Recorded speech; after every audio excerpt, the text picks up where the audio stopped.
പുരോഗതിയുണ്ട്. വെന്റിലേറ്ററിൽ കഴിയുന്ന കുട്ടിക്ക് ബോധം തിരിച്ചു കിട്ടി. ഇന്ന് ICUവിലേക്ക് മാറ്റാൻ കഴിയുമെന്നാണ് മെഡിക്കൽ ബുള്ളറ്റിനിൽ പറയുന്നത്. ഇവർക്കൊപ്പം അണക്കെട്ടിൽ വീണ പട്ടിക്കാട് സ്വദേശികളായ ആൻ ഗ്രേസ്, അലീന ഷാജി എന്നിവർ കഴിഞ്ഞ ദിവസം മരിച്ചിരുന്നു. ഞായറാഴ്ചയാണ് കുട്ടികൾ പീച്ചി അണക്കെട്ടിന്റെ സംഭരണിയിൽ വീണത്.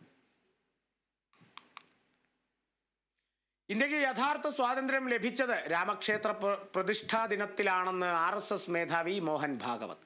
പ്രതിഷ്ഠാ ദിനം പ്രതിഷ്ഠാ ദ്വാദശിയായി ആഘോഷിക്കണമെന്നും ഭാഗവത് ആവശ്യപ്പെട്ടു. 1947 ആഗസ്റ്റ് 15 ഇന്ത്യ ബ്രിട്ടീഷുകാരിൽ നിന്ന് രാഷ്ട്രീയ സ്വാതന്ത്ര്യം നേടിയെങ്കിലും അത് നടപ്പായില്ലെന്ന് മോഹൻ ഭാഗവത് കുറ്റപ്പെടുത്തുന്നു. ആരെയും എതിർക്കാനല്ല രാമക്ഷേത്ര പ്രസ്ഥാനം ആരംഭിച്ചതെന്നും രാജ്യത്തിന് സ്വന്തം കാലിൽ നിൽക്കാനാണെന്നും മോഹൻ ഭാഗവത് കൂട്ടിച്ചേർത്തു. ഉത്തർപ്രദേശിലെ പ്രയാഗ്രാജിൽ നടക്കുന്ന മഹാകുംഭമേളയുടെ 2ാം ദിനത്തിലും ഭക്തജനത്തിരക്ക്. മകരസംക്രാന്തി ദിനത്തിലെ